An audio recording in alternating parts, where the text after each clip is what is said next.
Son también absurdas e inaceptables las referencias bíblicas sobre un Moisés sanguinario y contradictorio, versión esta que, como se puede fácilmente percibir, convenía a la dominación religiosa del pueblo hebreo por el clero de su tiempo. Esa fraternidad copta formó una civilización avanzada, desde el punto de vista espiritual, pero, con la muerte de Abel, degeneró en la institución de los archipoderosos faraones de Egipto, dominadores y déspotas, que a su tiempo también degeneraron. Lo mismo ocurrió con los flamings, en la India, sacerdotes de Krishna, que con la muerte de este misionero, continuaron influyendo en el medio ambiente, pero, degenerando en el sentido religioso, fueron a formar el régimen de castas y poderes fraccionados que hasta hoy existen. Es regla ya afirmada por la experiencia que, tras realizar la finalidad espiritual que se propusieron, las organizaciones iniciáticas redentoras deberían terminar sus actividades, como hicieron los esenios en Palestina, tras la muerte de Jesús, no deberían fundirse con la sociedad que sucediera de sus actividades misioneras, porque no podrían conservar su pureza y elevada condición. Para perpetuarse, tendrían que aliarse al nuevo orden de cosas casi siempre con base en la fuerza, pasando por encima de las leyes espirituales del amor universal que vinieron a establecer en la tierra. 11. La Génesis mosaica. La Génesis es el primer libro de una serie de 5, por eso mismo denominada Pentateuco, escrito por Moisés, en épocas diferentes de su larga y trabajosa peregrinación terrena. Para muchos historiadores y exegetas, Moisés no escribió personalmente estos 5 libros, sino solamente el primero. Sus enseñanzas, según dicen, fueron alteradas y adaptadas por el sacerdocio hebreo, según sus conveniencias de dominación religiosa, exactamente como ocurrió y todavía ocurre con las enseñanzas de Jesús. La Génesis trata de la creación del mundo y de los primeros acontecimientos, retrata las primeras generaciones del pueblo hebreo y los hechos que con él se dieron hasta su establecimiento en Egipto. En cuanto a los demás, a saber, el Éxodo, Levítico, Números y el Deuteronomio narran los episodios de la liberación del cautiverio egipcio, de las marchas y acontecimientos que, a partir de ahí, se dieron hasta la llegada a la tierra de Canaán, así como de la legislación, de los ritos, de las reglas de administración y del culto, que el gran enviado estableció como norma y directrices para la vida social y religiosa de ese pueblo. Por esas obras se ve que Moisés, más allá de su elevada condición espiritual, era, a todas luces, una personalidad notable, admirable conductor de hombres, digno de la tarea planetaria que le fue atribuida por el Señor. Esas son las razones por las cuales la tradición mosaica merece toda fe, principalmente no a lo que se refiere a la autenticidad de los acontecimientos históricos o iniciáticos que revela. Entretanto, es necesario decir que el Génesis posee, también, contradictores, en lo que se refiere a su autoría, pues que, según unos, al escribirlo, el profeta se valió de tradiciones corrientes entre otros pueblos orientales como los caldeos, persas e hindúes, ya existentes mucho antes de la época en que él mismo vivió. Según otros, el profeta no copió propiamente esas tradiciones, pero fueron introducidas en el libro, en épocas diferentes, conforme iba evolucionando entre los propios hebreos la concepción que hacían de la divinidad creadora, concepción esa que, cronológicamente, pasó de Eloísta, muchos dioses, para Javista, más de un dios, y de esta para Jehovista, un solo Dios. Realmente, hay muchas semejanzas en algunas de esas tradiciones, sobre todo en referente, por ejemplo, al diluvio asiático, la creación de la primera pareja humana, etc. También no hay duda que las interrupciones, cambios de estilo y las repeticiones observadas en los capítulos 7 y 8 dan fundamento a esa suposición de duplicidad de autores. Véanse, por ejemplo, en el cap 7, del Génesis, las repeticiones de los versículos 6 y 11, 7 y 13, 12 y 17, 21 y 23 y en el cap 8, versículos 3 y 5. Cap 7:6, y era Noé de la edad de 600 años, cuando el diluvio de las aguas vino sobre la tierra. 11. En el año 600 de la vida de Noé, en el mes segundo, las ventanas de los cielos se abrieron. 7. Y entró Noé y sus hijos, y su mujer y las mujeres de sus hijos con él en el arca. 13. Y en el mismo día entró Noé y Semicam y Jafet, los hijos de Noé, así como también la mujer de Noé y las 3 mujeres de sus hijos con él en el arca. 12. Y hubo lluvia sobre la tierra 40 días y 40 noches. 17. Y estuvo el diluvio 40 días sobre la tierra y crecieron las aguas. 21. Y expiró toda la carne que se movía sobre la tierra, tanto de ave como de ganado y de fieras y de todo reptil que se arrastra sobre la tierra y todo hombre. 23. Así fue deshecha toda sustancia que había sobre la faz de la tierra, desde el hombre hasta el animal, hasta el reptil, y hasta las aves del cielo. Cap 8. 3. Y las aguas vinieron sobre la tierra continuamente y al cabo de 150 días decrecieron. 5. Y fueron las aguas yendo y menguando hasta el 10º mes. Como se ve de estas ligeras citas, las repeticiones con estilo y redacción diferentes son sobradamente evidentes para admitir que hubo realmente interpolaciones y añadiduras en estos textos. Pero, como quiera que sea, es decir, haya el profeta copiado las tradiciones orientales, en lo que, por otra parte, no tiene nada de extraño, porque las verdades no se inventan, sino que, se constatan y perpetúan, o haya sido el libro escrito en épocas diferentes, por añadidos hechos por otras generaciones de interesados, estas tradiciones son de todas formas venerables, y la obra de Moisés, hasta hoy, nunca quedó desmerecida, sino, al contrario, cada día gana más prestigio y autoridad, pudiéndonos ofrecer un valioso testimonio de los acontecimientos que estamos comentando. Últimamente ha surgido también documentación de carácter mediúmnico, según la cual las enseñanzas verdaderas del profeta, tras su muerte en el monte Nebo, fueron recogidos por su discípulo Esen y conservados religiosamente por sus continuadores, los esenios, en los diferentes santuarios que poseían en Palestina y en Siria, como son el del monte Hermón, del monte Carmelo, de Cuarantana, del monte Nebo y de Moab. Pero, en cuanto al Génesis, el testimonio del descenso de los capelinos está ahí bien claro y patente en sus primeros capítulos y, por eso, estamos apoyándonos en ellos con perfecta confianza, como base remota de documentación histórico-religiosa. 12. Set, el capeliano. Vimos, en el capítulo 10, cuál es el significado simbólico de los primeros hijos de Adán, Caín y Abel, y diremos ahora que, desde el punto de vista propiamente histórico-cronológico, el descenso de los exiliados está representado en el Génesis por el nacimiento de Set, el tercer hijo, que Adán, como dice el texto, generó a su semejanza, conforme su imagen. GN 5:3. De este modo, aquel que con el mismo Adán se confunde, le es análogo. Si Adán, en el símbolo, representa el acontecimiento del descenso, la caída de las legiones de emigrados, y los dos primeros hijos, el carácter de esas legiones, Set, en el tiempo, representa la época del acontecimiento, época esa que en el propio texto está bien definida con la siguiente explicación: entonces, los hombres comenzaron a evocar el nombre del Señor. GN 4:26, eso quiere decir que la generación de Set es la de espíritus no ya habitantes de la tierra, los de las razas primitivas, bárbaros, salvajes, ignorantes, vírgenes aún de sentimientos y conocimientos religiosos, sino otros, diferentes, más evolucionados, que ya conocían sus deberes espirituales, sus vínculos con el cielo, espíritus ya conscientes de su filiación divina, que ya sabían establecer comunión espiritual con el Señor. Por todo esto es que Moisés, como se ve en el texto, revela en primer lugar la genealogía de Caín y la interrumpe luego para mostrar que ésta no tiene continuidad.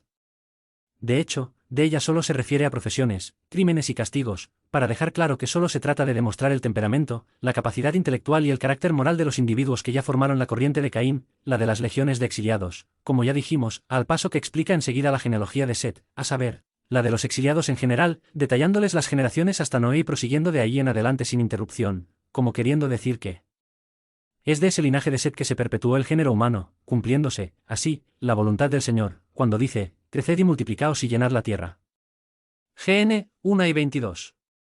El pasaje de aquella narrativa referente a Noé simboliza el juicio periódico de Dios, que, como ya dijimos, ocurre en todos los periodos de transición, en todos los finales de ciclo evolutivo, la separación de las cabras y de las ovejas, el expurgo de generaciones degeneradas, acontecimiento espiritual al cual el Divino Maestro también se refirió más tarde, en el Sermón del Monte, cuando dijo, en relación a los tiempos venideros, que son los nuestros, y cuando el Hijo del Hombre venga en su majestad y todos los santos ángeles con él, entonces se sentará en el trono de su gloria, y todas las naciones serán reunidas delante de él y apartará unos de los otros, como el pastor aparta las ovejas de las cabras.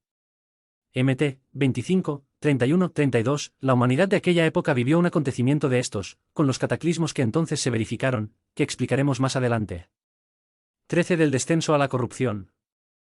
Y aconteció que, como los hombres empezaron a multiplicarse sobre la faz de la tierra y les nacieron hijas, vieron los hijos de Dios que las hijas de los hombres eran hermosas, y tomaron para sí mujeres de todas las que escogieron. GN 6, 1, 2. Esto quiere decir que los deportados, aquí mencionados como hijos de Dios, encarnando en el seno de habitantes salvajes del planeta, no tuvieron en cuenta las mejores posibilidades que poseían, como conocedores de una vida más perfecta, al desposar a las mujeres primitivas, adoptaron sus costumbres desarregladas y se dejaron dominar por los impulsos inferiores que les eran naturales.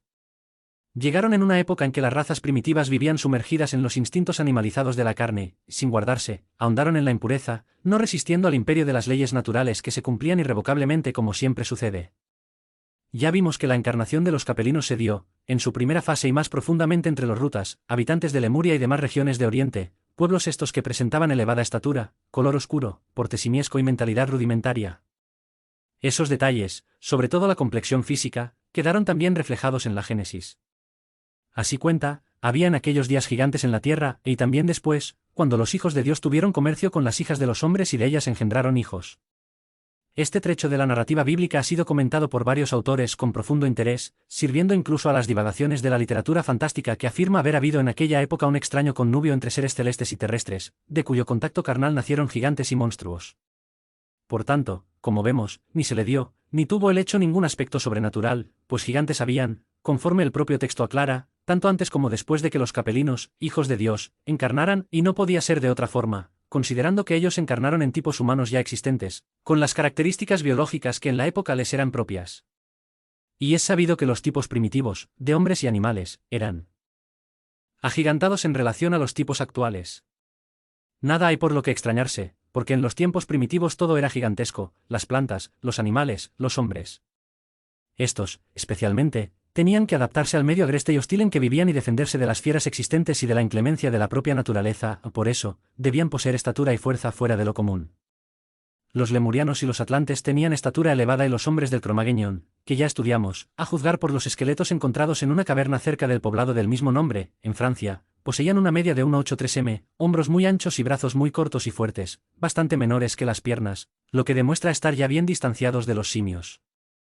Las construcciones prehistóricas, como los dólmenes, menhires, pirámides etc. eran de dimensiones y peso verdaderamente extraordinarios, y solamente hombres de mucha desenvoltura física pudieron realizarlas y utilizarlas porque, en la realidad, eran tumbas gigantescas para hombres gigantescos, que aún se encuentran en varios lugares del mundo y en todas tienen, incluso, el nombre de tumbas de gigantes.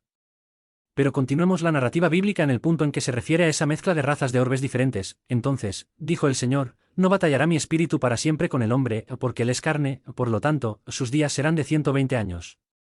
GN 6:3. Esto nos lleva a comprender que la fusión entonces establecida, el cruce verificado, fue permitido por el Señor, a pesar de los factores de inmoralidad que prevalecían y eso porque los exiliados, aunque fuesen espíritus más evolucionados en relación a los habitantes terrestres, viniendo ahora a habitar ese mundo primitivo donde las pasiones, como ya dijimos, imperaban libremente, no resistieron la tentación y se sometieron a las condiciones ambientales, esto no es de extrañar y era incluso natural que ocurriese, no solo por el gran imperio que la carne ejerce sobre el hombre en los mundos inferiores, sino también por el hecho de los exiliados haber sido expulsados de Capela justamente por ser propensos al mal, falibles en lo moral.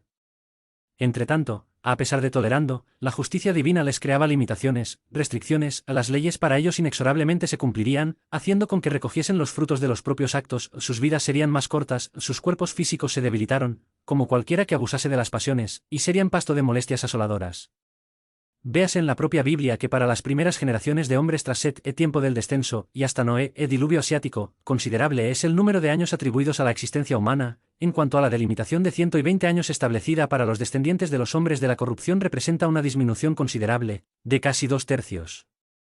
Esto desde el punto de vista físico, porque, en cuanto a la moral, las consecuencias fueron tremendas y lamentables, con el correr del tiempo una corrupción general se estableció y se generalizó de tal forma que provocó puniciones inmediatas. Cuando la narrativa bíblica dice, y vio el Señor que la maldad del hombre se multiplicara sobre la tierra y era más continua toda la imaginación de los pensamientos de su corazón. GN 6:5, y más adelante, la tierra estaba corrompida ante la faz del Señor, se llenó la tierra de violencia, porque toda la carne había corrompido su camino sobre la tierra. GN 6:11-12. Así, pues, la experiencia punitiva de los capelinos, desde el punto de vista moral, se malogró, porque ellos, en lugar de sanear el ambiente planetario elevándolo a niveles más altos, de acuerdo al mayor entendimiento espiritual que poseían, hicieron lo contrario, contribuyeron a generalizar las pasiones inferiores, saturando el mundo de maldad y con el agravante de arrastrar en la corrupción a los infelices habitantes primitivos, ingenuos e ignorantes, cuya tutela y perfeccionamiento les concernía como tarea redentora. Y, entonces, habiéndose agotado la tolerancia divina, según las leyes universales de la justicia, sobrevinieron las medidas reparadoras, para que la tierra fuese purificada y los espíritus culpables recogiesen, en sus propias conciencias, los dolorosos frutos de sus desvaríos. 14. Las expurgaciones reparadoras. En consecuencia, el vasto continente de Lemuria, núcleo central de la tercera raza, se hundió en las aguas, llevando hacia el fondo de los abismos a millones de seres rudos, vengativos, egoístas y animalizados. Este continente, llamado en la literatura hindú, Antiguas Salmalidvipa, comprendía el sur de África, Madagascar, Ceilán, Sumatra, Océano Índico, Australia, Nueva Zelanda y Polinesia, fue la primera tierra habitada por el hombre. Su atmósfera era aún muy densa, y la corteza poco sólida en algunos puntos. Según algunas tradiciones, el hombre lemuriano aún no poseía el sentido de la visión como lo poseemos hoy, había en las órbitas solamente dos manchas sensibles, que eran afectadas por la luz, por tanto su percepción interna, como es natural, era bastante desarrollada. Los lemurianos de la tercera raza madre eran hombres que apenas iniciaban la vida en cuerpo físico en este planeta, no poseían conocimiento alguno sobre la vida material, pues utilizaban cuerpos etéreos en los planos espirituales donde provenían, con los cuales estaban familiarizados. De esta forma, sus preocupaciones eran todas dirigidas para esta nueva condición de vida, desconocida y altamente objetiva. En sus escuelas primarias los instructores desencarnados que los orientaban, se referían a las fuerzas cósmicas que rigen el globo y fuertemente los cautivaban y sorprendían, por ser fuerzas de un astro aún en fase de consolidación y cuya vida, por tanto, era inhóspita, peligrosa, e enseñaban, también, sobre hechos referentes a la naturaleza física, las artes y al desarrollo de la voluntad, de la imaginación, de la memoria, por ser facultades que desconocían. La mayor parte de la población vivía en condiciones primitivas, análogas a la de los animales, y las formas físicas que acababan de incorporar, fácilmente degeneraron para lo salvaje, mucha más ruda e impiedoso que esta que aún hoy presenciamos aquí en la Tierra junto a las tribus primitivas de algunas regiones de Asia, de Australia y de las islas del Pacífico Sur. Lemuria desapareció 700.000 años antes del amanecer de la Edad Terciaria. Su existencia, como muchas otras cosas reales, ha sido objetada y no es admitida por la ciencia oficial, por tanto, al mismo tiempo, esa ciencia considera un misterio la existencia de aborígenes en Australia, la inmensa isla al sur del Océano Índico, tan apartada de cualquier continente. Esos aborígenes son hasta hoy inasimilables ante la civilización, extremadamente primitivos y de color oscuro como los propios seres que habitaban la antigua Lemuria. El territorio de Australia presenta aspectos y condiciones que la Tierra habría tenido en edades remotas, y los propios animales son aún semejantes a los que vivieron en aquellos tiempos. Pero, así como sucede con relación a Atlántida, la ciencia, poco a poco, se va aproximando a los hechos y aceptando las revelaciones y las tradiciones del mundo espiritual, sobre las cuales ninguna duda debe persistir respecto a estos hechos. Con este cataclismo grandes alteraciones se produjeron en la corteza terrestre. EFI 4.1, se completó el levantamiento de Asia. 2, las aguas existentes al oeste de ese continente refluyeron para el norte y para el sur y en su lugar se elevaron nuevas tierras formando A. Europa. B. Asia Menor. C. África en su parte superior. Al centro y norte de esta última región, se formó un inmenso lago que los antiguos denominaron Tritonio, que, más tarde, como veremos adelante, fue sustituido por desiertos. De ese cataclismo, no obstante, millares de rutas se salvaron, ganando las partes altas de las montañas que quedaron sobre las aguas y pasaron, entonces, a formar innumerables islas en el Océano Índico y en el Pacífico, las cuales aún hoy permanecen, así como también alcanzaron las costas meridionales de Asia, que se levantaron de las aguas, y cuyo territorio se les abría al frente, acogedoramente, como también sucedió en relación a la actual Australia. En esas nuevas regiones los supervivientes se establecieron y se reprodujeron formando pueblos semisalvajes que, más tarde, con el suceder de los tiempos, fueron dominados por los arios, los hombres de la quinta raza, cuando estos invadieron Persia y la India, venidos de Occidente. Los descendientes de esos rutas supervivientes, más tarde, en la India, en el régimen de castas instituido por el brahmanismo, constituyeron la clase de los Sudras, los nacidos de los pies de Brahma, parte de los cuales vino a formar la casta despreciada de los parias, aún hoy existente. Otra oleada de supervivientes de ese cataclismo alcanzó las costas norteafricanas, emergidas de las aguas, pasando a constituir allí varios pueblos, negros de piel brillante, existentes también hasta hoy. Tras estos tremendos y dolorosos acontecimientos, los elegidos del Señor ultimaron nuevas experiencias de cruces humanos en Oriente, a fin de establecer nuevos tipos de transición para la formación de razas más perfeccionadas, utilizándose de nuevas generaciones de emigrados que continuaron encarnando en esas regiones. Como dice Emmanuel, con el auxilio de esos espíritus deportados en aquellas eras remotísimas, las falanges del Cristo operaban todavía con las últimas experiencias sobre los fluidos renovadores de la vida, perfeccionando los caracteres biológicos de las razas humanas.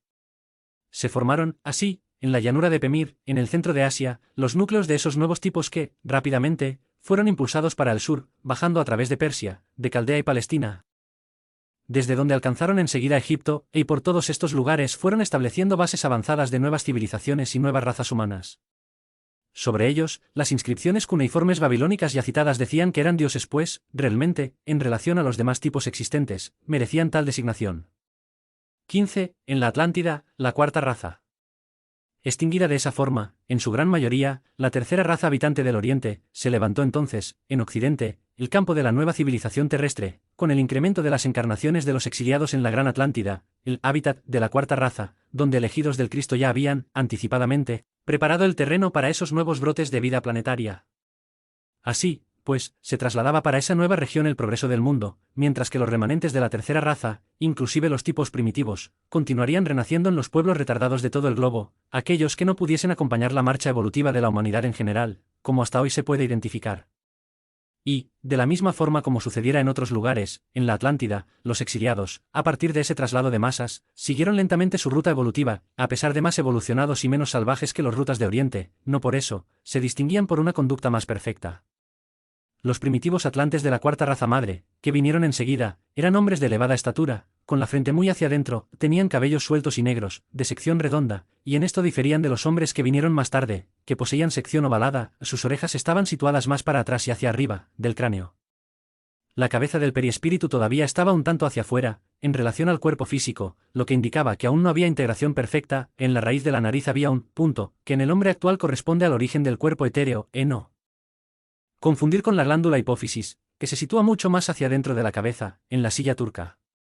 Ese punto de los atlantes, separado como en los animales, en los hombres actuales coincide en lo etéreo y en lo denso, perfectamente integrados en el conjunto psicofísico, y esa separación daba a los atlantes una capacidad singular de penetración en los mundos etéreos, y permitió que desarrollasen amplios poderes psíquicos que, al final, degeneraron y llevaron al continente a la destrucción.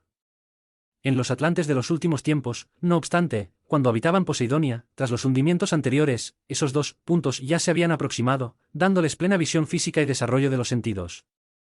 En ese continente la primera subraza, Romaals, poseía poca percepción y pequeño desarrollo de los sentimientos en general, pero grandes posibilidades de distinguir y dar nombre a las cosas que veían y al mismo tiempo actuar sobre ellas. Fue la subraza que desenvolvió los rudimentos del lenguaje y de la memoria, conocimientos anteriormente esbozados e interrumpidos en Lemuria al hundimiento de ese continente, por el mismo motivo de la degradación moral. De las otras subrazas, los Trablatis desarrollaron la personalidad y el sentido de la realeza y adoraban a sus antepasados, jefes y dirigentes. Los toltecas desenvolvieron el animismo y el respeto a los padres y familiares. Iniciaron los gobiernos organizados y adquirieron experiencias sobre administración, así como de naciones separadas y de gobiernos autónomos, formando, así, los patrones, los modelos de la civilización prehistórica que llegaron hasta nuestro conocimiento actual. Los atlantes eran hombres fuertes, valientes, de piel roja oscura o amarilla, imberbes, dinámicos, altivos, y excesivamente orgullosos. Desde que se establecieron como pueblos constituidos, en ese vasto continente, iniciaron la construcción de un poderoso imperio donde, sin demora, predominaron la rivalidad intestina y las ambiciones más desmedidas de poderío y de dominación. Por otro lado, desarrollaron facultades psíquicas notables para su época, que pasaron a aplicar al servicio de esas ambiciones innobles, y, de tal forma se desarrollaron sus disensiones, que fue necesario que allí descendiesen varios misioneros de lo alto para intervenir en el sentido de armonizar y dar directrices más justas y constructivas a sus actividades sociales.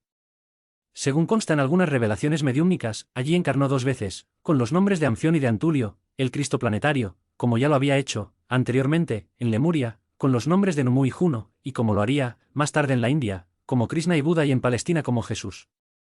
Sin embargo, triunfaron las fuerzas inferiores y a tal punto se generalizaron los desentendimientos entre los diferentes pueblos, que se impuso la providencia de la separación de grandes masas humanas de esta manera, 27, entre a. Romaals, b. Turanianos, c. Mongoles, d. Trablatis, refluyendo parte de ellos para el norte del continente, de donde una fracción pasó a Asia, por el puente occidental de Alaska, situándose principalmente en China, y la otra alcanzó el continente hiperbóreo, situado, como ya vimos, en las regiones árticas, al norte de Europa, que en esa época presentaban magníficas condiciones de vida para los seres humanos.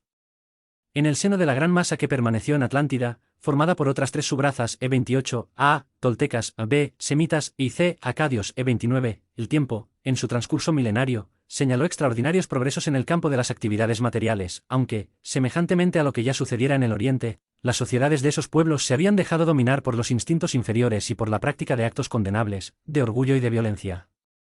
De esta manera, degeneraron lamentablemente, comprometiendo su evolución. Surgió entre ellos tan terrible corrupción psíquica que, como consecuencia, ocurrió un nuevo y tremendo cataclismo, la Atlántida también se sumergió. Los archivos de la historia humana no ofrecen a los investigadores de nuestros días documentación esclarecedora y positiva de ese acontecimiento, como, también sucede y aún más acentuadamente, en relación a Lemuria, por esto es que esos hechos, tan importantes e interesantes para el conocimiento de la vida planetaria, están capitulados en el sector de las leyendas. Pero, a pesar de esto, existen indicaciones aceptables de su autenticidad, que constan de una extensa y curiosa bibliografía firmada por respetables autores de todas las ramas de la ciencia oficial. Como no tenemos espacio en esta obra para exponer la cuestión detalladamente, ni este es nuestro propósito, porque no deseamos salir del terreno espiritual, nos limitamos únicamente a transcribir un documento referente a la Atlántida, que refuerza nuestra sencilla exposición. Es un manuscrito denominado El Troyano, descubierto en excavaciones arqueológicas del país de los toltecas, al sur de México y que se conserva, según sabemos, en British Museum de Londres. Que dice, en el año 6 de Can, a 11 Muluk, en el mes de Zak, terribles temblores de tierra se produjeron y continuaron sin interrupción hasta el día 13 de Chuem. La región de las colinas de arcilla, el país de Mu, fue sacrificada. Después de sacudido por 2 veces desapareció súbitamente durante la noche. El suelo continuamente influenciado por fuerzas volcánicas subía y bajaba en varios lugares, hasta que cedió. Las regiones fueron, entonces separadas unas de las otras, después, dispersas. No habiendo podido resistir a sus terribles convulsiones, éstas se hundieron, arrastrando 64 millones de habitantes. Esto pasó 8060 años antes de la composición de este libro. El Codex Tolteca Tira, el libro de las migraciones, menciona, entre otras, las migraciones de 8 tribus, que alcanzaron las playas del Pacífico, venidas de una tierra situada al este, llamada Aztlán. Las leyendas mexicanas hablan de una terrible catástrofe, de una inundación tremenda que obligó a las tribus Nahua y Quinche a emigrar hacia el extremo suroeste. En los antiguos dibujos mexicanos la misteriosa patria de origen de los toltecas y aztecas, la tierra Aztlán, está representada por una isla montañosa y una de esas montañas está cercada por una muralla y un canal. Los indios Pieles Rojas de Dakota, en los Estados Unidos, guardan una leyenda, según la cual sus antepasados habitaban una isla en el oriente, formando una sola nación y de allí vinieron, por mar, para América. En Venezuela, Perú y otros lugares se encuentran indios blancos de ojos azules, cabellos castaños, y los Barsan, de la tribu Arobac, afirman que sus antepasados vivían en un paraíso terrestre, en el oriente. El Popol Vuh, obra en 4 volúmenes que contiene toda la mitología de los mayas en idioma quiché, cuenta que los antepasados de esa tribu de Guatemala vinieron, hace muchísimos años, de un país situado muy al este, en pleno océano. Había en ese país un mismo idioma y hombres de diferentes colores, y en esa época el mundo fue ahogado por un diluvio, al mismo tiempo que un fuego abrasador bajaba de los cielos. En fin, hay innumerables referencias entre las tribus de América sobre ese país, Aztlán, y todas concuerdan en situarlo en el océano, al este, lugar donde justamente se localizaba la Atlántida. Esa narración del manuscrito troyano es corroborada por las tradiciones mayas, pueblos supervivientes del fenómeno, que se refieren a 2 cataclismos ocurridos, uno de ellos en 8452 a.C. y otro en el 4292 a.C., tradiciones esas que, como se ve, revelan 2 hundimientos parciales en vez de uno. General, en resumen, que el continente fue destruido en 2 veces y en 2 épocas diferentes y bien distanciadas una de la otra. De esto se concluye que primeramente se hundió la Gran Atlántida, el continente primitivo, acontecimiento descrito en Troyano, y 4160 años después, se sumergió a su vez una parte que quedó del gran continente, que era en la antigüedad conocida por Pequeña Atlántida, Poseidonis, región formada por una isla de larga extensión que se desarrollaba de la costa norte de África a la altura del actual Mar de los Sargazos, en sentido este-oeste. 30. De hecho, hay muchas evidencias sobre esto. En el fondo del Atlántico fueron encontradas lavas volcánicas cristalinas, cuya congelación era propia de agentes atmosféricos, dando a entender que el volcán que las expelió era terrestre y el enfriamiento de la lava se dio en tierra y no en el mar. Estudios realizados en el fondo de ese océano revelan la existencia de una gran cordillera, empezando en Irlanda y terminando más o menos a la altura de la desembocadura del río Amazonas, en Brasil, cuya elevación es de casi 3000 metros por encima del nivel medio del fondo del océano. Los hombres del Cro-Magnon eran del tipo Atlante, muy diferentes de todos los demás, y solo existieron en Europa occidental en la cara frontal al continente desaparecido, mostrando que de allí es donde vinieron. El idioma de los vascos no tiene afinidad con ningún otro de Europa o de Oriente y mucho se aproxima a los idiomas de los aborígenes americanos. Los cráneos de los Cro-Magnons son semejantes a los cráneos prehistóricos encontrados en Lagoa Santa, Minas Gerais, Brasil.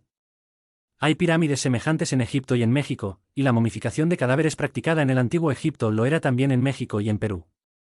También se verificó que el fondo del Atlántico está lentamente levantándose. El sondeo hecho en 1923 reveló un levantamiento de 4 kilómetros en 25 años, lo que concuerda con las profecías que dicen que la Atlántida se levantará del mar para sustituir continentes que serán, a su vez, hundidos, en los días que estamos viviendo. En fin, una infinidad de indicios y circunstancias aseguran firmemente la existencia de este gran continente, donde vivió la cuarta raza, entre Europa y América. Estos datos, en cuanto a las fechas, no pueden ser confirmados históricamente, aunque, según la tradición espiritual, entre el hundimiento de Lemuria y de la Gran Atlántida hubo un espacio de 700.000 años. El ciclo Atlante fue el término extremo de materialidad del Manvantara, 31, cuyo arco descendiente se completó hacia la cuarta subraza. La tierra firme parece haber llegado por esos tiempos a su máximo de extensión, desplegándose en varios continentes y una infinidad de islas. Se ultimó el desarrollo de las facultades físicas del género humano, a paso que la característica psicológica fue el deseo, cuyo imperio entregó al hombre, de pies y manos atados, al genio del mal. El veneno y el sabor de la sangre establecieron, entonces, su reinado.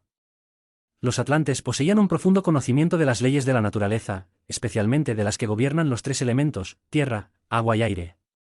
Eran, también señores de muchos secretos de metalurgia. Sus ciudades eran ricas en oro y algunos de sus palacios eran hechos de ese metal. Sus subrazas se extendieron por todos los países del mundo de entonces. Cultivaban la magia negra y se servían grandemente de los elementais y de otros seres do submundo.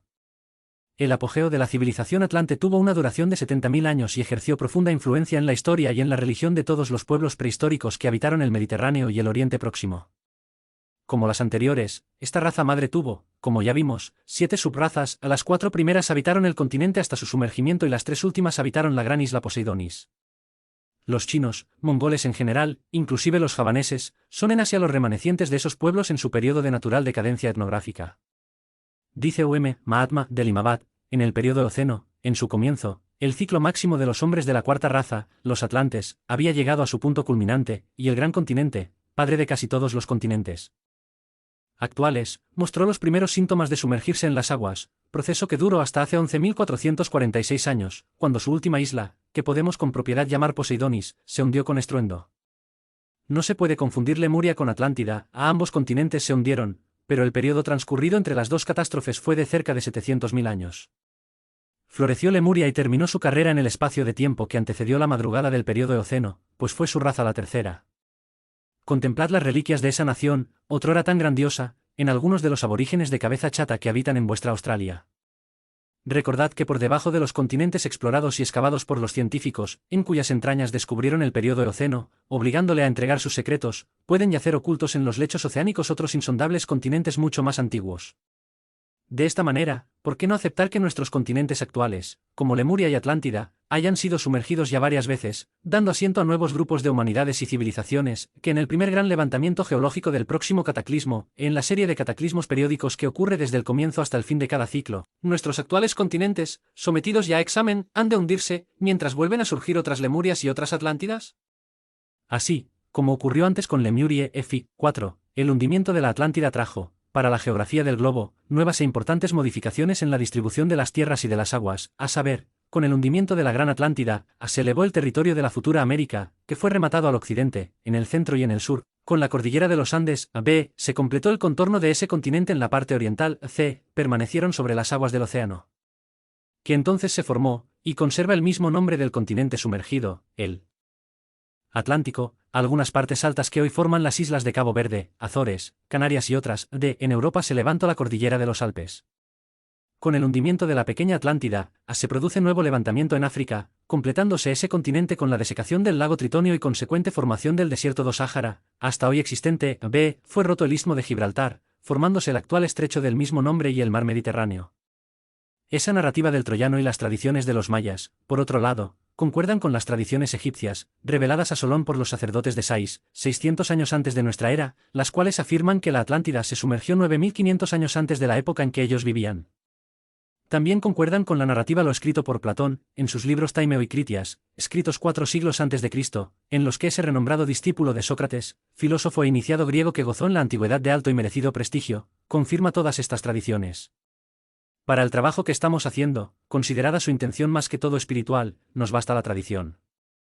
Por último, en cuanto a los habitantes supervivientes de esos dos cataclismos, resta decir que una parte se refugió en la ya sobrelevada América, viniendo a formar los pueblos aztecas, mayas, incas y pieles rojas en general, aún hoy existentes, otra parte alcanzó las costas norteafricanas, trayendo un nuevo contingente de progreso a los pueblos allí existentes, principalmente a los egipcios, y una última parte, finalmente, la de importancia más considerable para la evolución espiritual del planeta, ganó las costas del continente hiperbóreo, hacia el este, donde ya existían colonias de la misma raza, allí emigradas anteriormente, como ya dijimos, y cuyo destino será relatado enseguida. Así, con estos acontecimientos terribles y dolorosos, se extinguió la cuarta raza y se abrió campo a las actividades de aquella que la sucedió, que, sobre todas las demás, fue la más importante y decisiva para la incipiente civilización del mundo.